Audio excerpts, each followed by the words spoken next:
Wait, what's going on, YouTube? It's not me all day, obviously, because you're on my channel.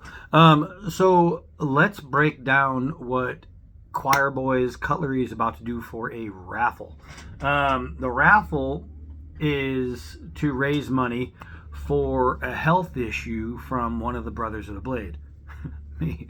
And I'm gonna explain it because when I told Joe and Scab when we were in Georgia, I told them kind of what was going on, but I didn't give them the scope of things, like the whole thing, and because it's pretty detailed and it's embarrassing, disgusting. Anytime you have, like, if you're an athlete and you have a health issue that makes you not be able to be the athlete you've always been, then you're kind of embarrassed. Not embarrassed like somebody gets a VD, embarrassed they don't want to talk about it in front of the girl they have a crush on, but embarrassed like you've always been the guy. You know what I mean? Like, whoa, and that's just who you are, and then it almost makes you feel weak or seem weak, even though I'm gonna kick the shit out of it. So, but Scab over at Choir Boys Cutlery, he's been talking to a bunch of guys: Joe, Steve, Jed, Hornbeak. Oh man, I love that guy. And they're gonna put together a knife raffle to hopefully earn some money. And it's a big thing. It's just a big thing. But when we were in Georgia, I was telling Scab and Joe kind of what's going on and a message from my doctor, but I didn't really tell him everything. The only person besides Shelly here who knows everything pretty much is Zach Stork. He's a scientist. Zach Stork, great guy on the channel, great friend. Zach's awesome, and I was telling him, I mean, he's a scientist. He can handle this kind of stuff. But it's not exactly the nicest conversation to have, but it's what's going around. Like, if you notice, like, my eyes have been really gray and kind of sunken lately, and it's just because of the blood loss. And so what'll happen is I'll get real dizzy. I've got pictures of my head split open because I'll just be there, and all of a sudden I'll be there. I'll just go down. And I didn't know why that was happening. And then once I found out that I'm almost out of blood, then it was very clear. So what was I thought I got like late life asthma somehow. I would walk up the stairs and I'd get to the top of the stairs and I'd feel like I was having a freaking heart attack. Like my chest was just caving in and I didn't get it. And I'm like, holy crap, I think I got all of a sudden asthma, which I've never had before. And if I walk too far in a straight line, boom, it would just cave in my chest. If I go up the stairs, boom, cave in my chest. Just all kinds of stuff. It was just making me like feel closed off and run down and dizzy and just tired all the time. It just was worse than I knew it was. So basically, I hadn't been to the doctors in a few years, and I went in for my regular, just walk into the VA and talk to your regular doctor for a checkup. You're supposed to do it once a year. After COVID, and they stopped everything, and because of my lungs took a beating in ground zero, and then I did burns in Afghanistan, like fire pit. So I did the burns there, plus I did the whole ground zero thing. I spent 26 straight hours in the hole, and my lungs took a beating. So wearing a mask isn't good for me. It something that constricts my breathing, really messes me up. So I couldn't wear a mask, so I couldn't go to the doctors because you had to wear a mask to get in. So it took a few years before I was finally able to go, and it was earlier this year I went in. And before you go in, the week before, you have to go get a blood draw, and they tell you everything, your cholesterol and your this and that. So I went in and I got my blood draw, and then when I had my appointment, I went in. The doctor sat down and she looked at these papers and kind of paused, and she's like, "There's no way." And I was like, "What?" She's like, "Oh," she's like, "Well, it seems like you're almost out of blood. And so with me, I don't freak out about things, and I mean, I have great faith, so I know no matter what they tell me, I'm going to beat anyway. But she was telling me that I'm out of blood, and I was like, well, maybe that explains why I feel like I have asthma all of a sudden. She's like, it's exactly why it feels like you have asthma. She said, your heart is pumping, but there's no blood to pump. And so basically I think your H&H, your hemoglobin, whatever it is, I guess my number is supposed to be around 17-ish, and I guess that's normal. And my number was just over 8. Like, it was like a couple points above 8, so like very low 9s. And apparently that is really bad. So, and it's even worse when you're in the doctor's office and they're telling you this and you crack jokes about it because they don't think it's funny. I found that out firsthand. But so my blood was really low, and she said, you're losing more blood than you're gaining. Because I asked her, I said, I thought when you lose blood, like if I went and gave a pint of blood, you build that blood real fast. And she says, yeah, you build the blood real fast if you're not losing the amount you're losing. And she said that my blood, as far as her as a doctor, it's the worst she's ever seen, from somebody who wasn't in like an accident or anything like that, to where like there's a physical blood loss, like something just happened, one of those better get Mako deals. So and I told her, I said, I've been telling you for years that this is what's happening, and you guys always kept saying it's not as bad as you think, it only looks as bad, blah blah blah, but you're not bleeding as much as you think you're bleeding, you just think you're bleeding that much. And she's like, well, yeah, we said that, but that's because that's a normal human being. But the amount of blood I'm losing is different. So now a lot of people are coming out and they're saying, hey man, I had ulcers, or I had this, or I had that. And I wish it was just an ulcer or something like that, because it might be easier to fix, but that's not what it is. So I'm going to break down exactly what's going on, even though it's kind of gross and crappy to say, but crappy to say, wait till you find out. And you'll be able to understand things. Like when I was in Georgia, I would go to like near the gym. They had a bathroom off in like the hallway, and I would use the bathroom there every morning and every night, because I didn't want to use the bathroom in the hotel room just in case I could bleed out and die. And that's exactly what the doctor told me is, and this is why I'm taking the steps, because she told me in this doctor's appointment, she said, you don't understand how bad your blood is. The next time you bleed, you could literally bleed out. You could bleed to death. And so ta-da. So that's what was her big concern, was it's just going to take one more good bleed and I'll never stand up again. So I was like, all right, well then I'll fix it. You know what I mean? I already went in for one surgery. It failed. The surgery did nothing. It didn't even slow it down. So I'm not trusting like the whole, we'll send you in and have it done again. For what? Next month I have to go in and they're going to put me under to go in and check some things and make sure that everything's cool on the inside. They did find that I had Barrett's esophagus, and they said it was precancerous. I'm not really worried about that though, because it's really rare for that to turn cancerous. So that's not the big concern. The big concern for me is, just bleeding to death. So the reason I'm bleeding to death. So I was a ground zero rescuer on September 11th in New York City. I spent a lot of time there, and my insides got messed up. My lungs, I burned my lungs, my eyes, my hands, my feet. I ended up getting some pretty nasty stuff from there. But my lungs took a beating. I at one point I walked into one of the, I think it was the first precinct. I can't remember, but I think it was the first. And I walk in and they had a bunch of the little papers, doctor's masks that don't do anything. And I had one on, and I had it on for a little while. And then at one point I took it off because I was having trouble breathing, and I noticed the inside was all black. It was just black. That means that's what I'm breathing out, right?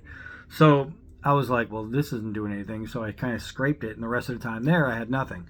So between that and then just the air quality in Afghanistan is pretty bad. It's got like the most fecal matter per like air content on the planet. It's really nasty. And then some of the foods, you know, they have like parasites or just bad stuff, or just how it's cooked or the air that it's in. A lot of time you'll see some guy walking down the street with a cow, and they bring it to a storefront, like a little slaughterhouse. They kill it right there on the sidewalk, and then they just hang it in the windows outside, not refrigerated. They just hang it outside.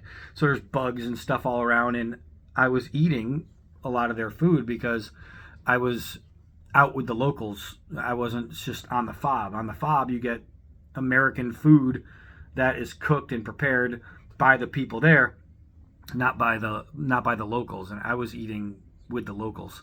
So I had a lot of stuff tear me up on the inside and really mess with me. And what happened was, when I came home from Afghanistan from 2012 to 2018, this is where it gets really, really fancy. I better put my pinky up. So from 2012 to 2018, I had nothing but 5-6 times a day, just nasty, like diarrhea runs, just all the time. It was all the time.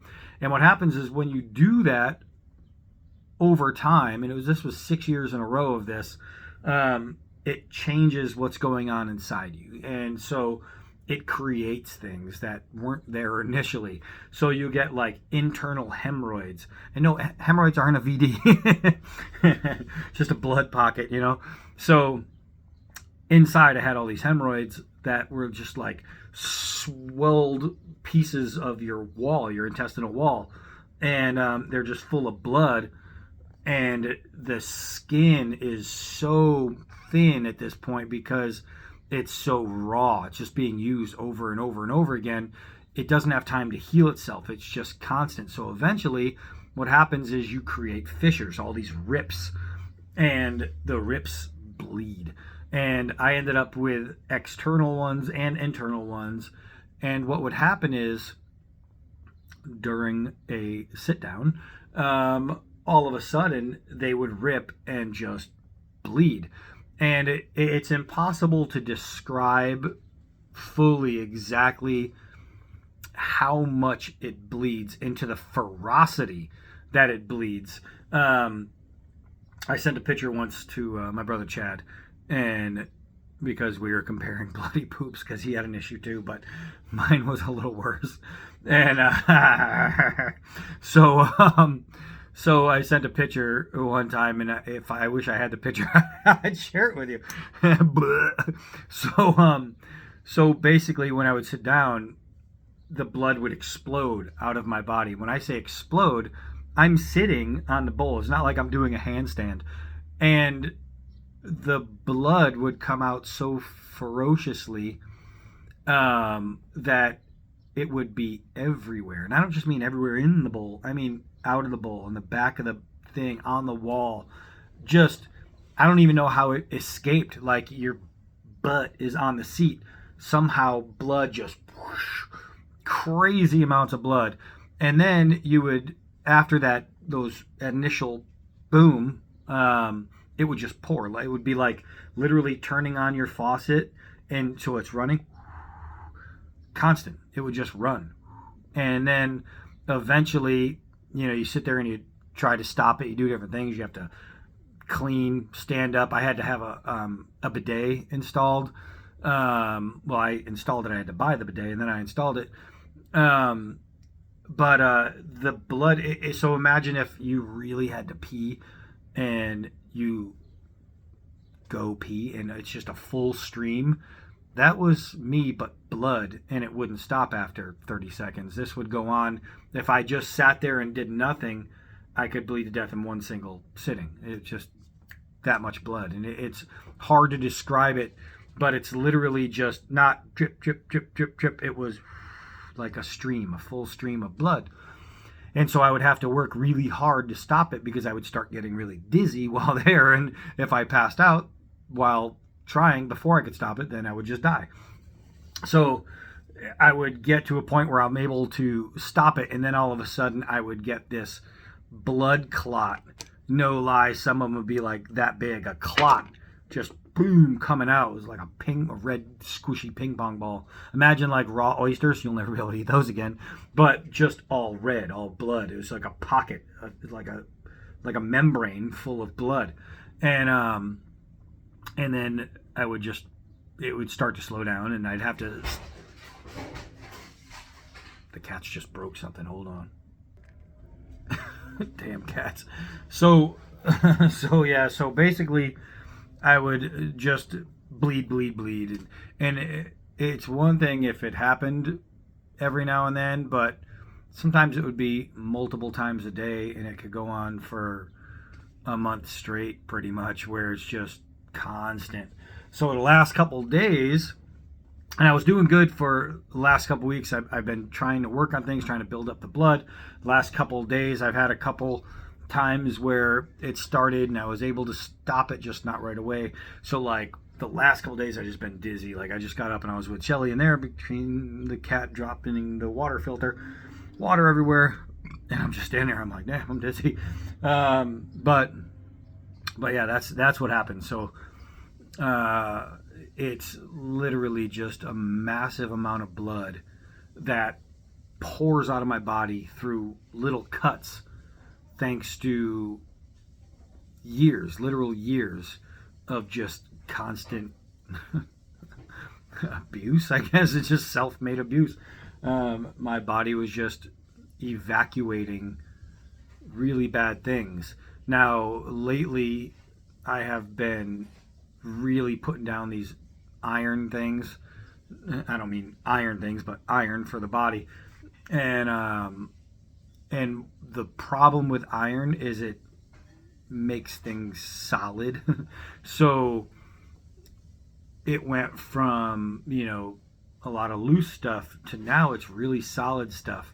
And the problem with the solid stuff is as you sit there and try to let it naturally flow through without doing any kind of struggle, it stretches, obviously. And for me, because of the years of all that happening, I'm tender down there. It hurts like hell if I crap out a Cheerio. I'm not lying, man. I'd be like, oh my God, what the hell is that? It must be a boulder. I'll look in and it's a little drop. But it's like, damn. But now that things are solid, they're a little bigger, and then it stretches, and because it's stretching, it's ripping open. It's like you can't get a break. It's always an area that gets used every single day, right? And so there's no real way to just let it heal. But there are some foods and some diets that are really, really expensive. I'm eating a ton of shellfish right now. A lot of greens and shellfish are just constant. But there's like a retreat out there where you can go, and it helps to build blood.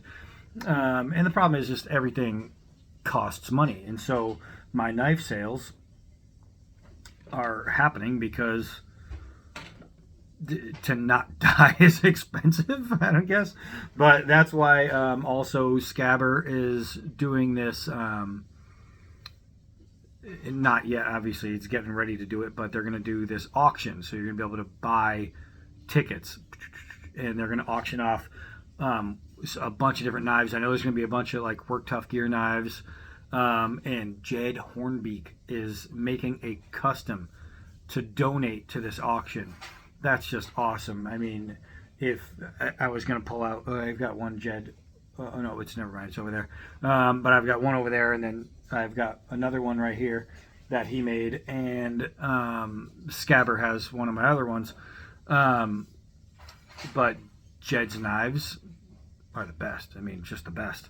He is the top dog, right? And so they're money. So if you can get one in an auction, you're gonna be a pretty happy soul.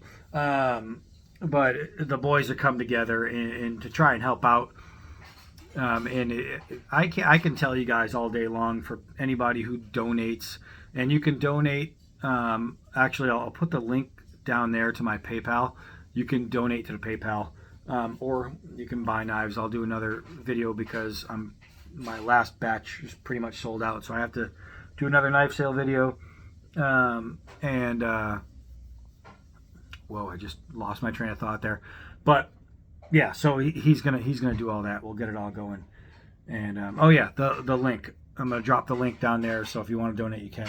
If you can't, please don't. You know what I mean? It's like I'm not the only one with the issue right now. There's plenty of us. And I'm always the guy that, it's my job to always come to everybody else's aid. It's just who I am. So it's hard for me to expect people to do it for me because I'm always the one on the other end of this. So it's really weird. It's really weird for me. But long story short, I'm just going to beat it. I don't care what the doctors say. I don't care what medical science says. I'm going to beat it. It's happened to me a couple times where the doctor said, you can't, like when I first broke my spine, the Army doctor said there's no physical reason you should be able to walk right now, because I walked into his office and I said, good, then I'll run. And then I had an Army test come up where I had to do the 2-mile run, and I actually ran it and got my best time, which was still slow. It was like 15 minutes. I am not a runner. But it was my best time after they said that I shouldn't be able to walk. And I just like to prove them wrong. When I was younger, I had a skateboard accident where I believe I died for like 2 seconds or something like that, and then head injuries. But I ripped my right pectoral, and they said you're never going to have chest muscles on your right side. It's just going to be kind of flat. So I said, bullshit. I got to the gym and boom, boom, boom, and now you'd never know. So I love proving them wrong. So if they say, oh, you're going to end up bleeding to death, well, guess what? I'm not. So I will be fine. It's crazy is I go to the gym, and over the last couple months, I was like, I can't hold a pump. Like I'm feeling small, and I'm like, damn, I just look weak, and I couldn't understand why I couldn't hold a pump and why I wasn't getting any gains. And then I found out it's because my H&H was really low. But we're going to fix that. It's all going to get better.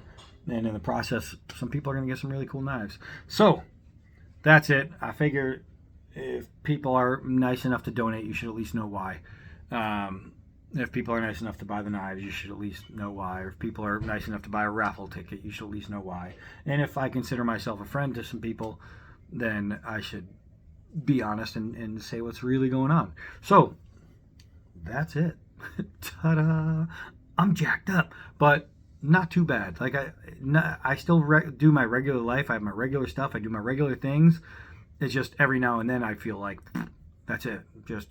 It's not every day. It's not every day. And I get out, and even on days when I'm feeling dizzy, I can still sit, relax, and then muster up enough to walk a mile, do whatever I want to do. You know what I mean? So I'm not dead yet. So don't count me out. Don't count me out, man. I'll carnivore your ass. So yeah, that's it for this one. I will try and put out a video a little bit later of some different blades that are going for sale. But I just want to say thanks to everybody. When I say thanks, I mean it. You know what I mean? It's not like just one of those, it's what you're supposed to say, hey, thanks everybody. I really, really mean it. The appreciation I have for you guys is over the top, man. Over the top. All right, so that's it for this one. I am Donnie B all day. Till next video.